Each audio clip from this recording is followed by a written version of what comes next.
نے جرم کیا ہوتا ہے، جرم اس کو اندر سے ڈستا رہتا ہے، اس کا ضمیر اس کو ٹھوکریں مارتا رہتا ہے، اندر کی بے چینی اسے تنگ کرتی رہتی ہے، اگرچہ وہ دلائل سے، مکر و فریب سے، باتوں کو توڑ موڑ کے عذر کر لیتا ہے، کوئی بہانہ بنا لیتا ہے، لیکن اس کے باوجود اس کے اندر کوئی چین، اندر کوئی اطمینان نہیں ہوتا۔ اللہ اکبر! تو مجرم بے چین رہتا ہے۔ آج ہماری بے چینیوں کا ایک سبب ہمارا مالک کی دہلیز سے منہ موڑنا اور بہت سارے دیدہ نادیدہ گناہوں کا ارتکاب کرنا ہے۔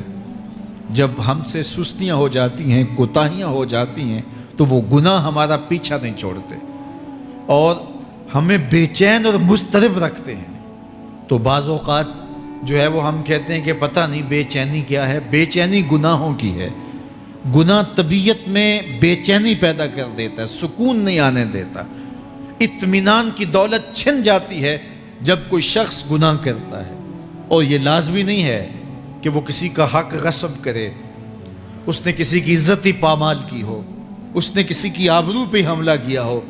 اگر نماز چھوڑی ہے تو بے چینی یہ بھی کم نہیں ہے، یہ رب کی نافرمانی ہے۔ اگر اس کی نظر بھٹکی ہے تو یہ بھی کم بے چینی نہیں دیتی۔ اگر اس کا خیال بہکا ہے، اس نے زبان سے کسی کو دکھ دیا ہے، اس نے کسی کے لیے سب و شتم کا انداز اختیار کیا ہے، گالی گلوچ کا رنگ اختیار کیا ہے، تو پھر کیا ہوا کہ یہ بے چینی اندر کو توڑتی رہتی ہے۔ انسان چلتا پھرتا ہے لیکن اسے طمانیت نہیں ملتی، اسے سکون نہیں ملتا۔ سکون کب ملے گا؟ سکون تب ملتا ہے جب کسی سے زیادتی کی ہو تو اس سے جا کے معافی مانگ لی جائے، اور اس لجاجت کے ساتھ معافی مانگی جائے کہ وہ مجبور ہو جائے معاف کرنے پہ، تو پھر اندر طمانیت اتر جاتی ہے۔ اگر رب کی نافرمانیاں کی ہیں تو لیلۃ القدر کے دامن میں اس سے معافی مانگ لو، اتنی لجاجت سے معافی مانگو، اس قدر رو کے معافی مانگو، ترلے منت پہ اتر آؤ، ہاتھ جوڑو، آنسو بہاؤ، چیخو، چلاؤ، رو، اس کی دہلیز سے لپٹ جاؤ، اس سے اپنے گناہوں کی معذرت کرو۔ جب مالک نے معاف کر دیا، اندر کی ساری بے چینیاں مٹ جائیں گی، دل کو قرار مل جائے گا، دل کو تسکین نصیب ہوگی۔ تسکین اس کی دہلیز سے تمہیں ملے گی، یہ اندر سے پھوٹتی ہے، باہر سے نہیں آتی ہے۔ تسکین کے قافلے اندر ہی اترتے ہیں، اندر سے اس کے سوتے پھوٹتے ہیں، اس کے چشمے پھوٹتے ہیں۔ ہم باہر سے ڈھونڈتے ہیں، باہر سے تسکین نہیں ملتی، یہ اندر سے آئے گی۔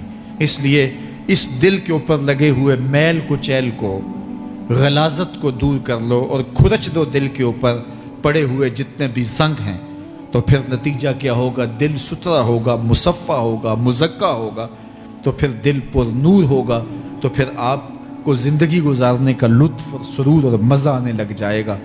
تو انسان جب دلیلیں تراشتا ہے، اس سے بعض اوقات اپنے آپ کو بھی مطمئن کرنے کی کوشش کرتا ہے، اوروں کو بھی مطمئن کر لیتا ہے، لیکن حقیقت میں اطمینان نہیں ہوتا، وہ بے چینی ہوتی ہے۔ دنیا کے اوپر تو بہانوں سے انسان بچ نکلتا ہے، کوئی جھوٹ بول لیا، کوئی جھوٹا گواہ پیش کر دیا، کوئی مکر کر لیا، کوئی رشوت چل گئی، کوئی سفارش کام آ گئی، کوئی بہانہ تراش لیا، بات کو توڑ موڑ کے پیش کر لیا۔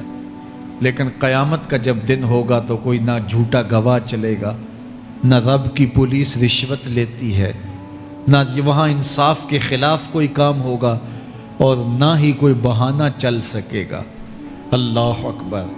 دوسری بات مفسرین نے یہ بھی لکھی کہ بعض اوقات یہ ہوتا ہے کہ انسان اپنے گناہ پر، اپنے جرم پر کوئی بہانہ تلاش کر کے لوگوں کو مطمئن کر لیتا ہے۔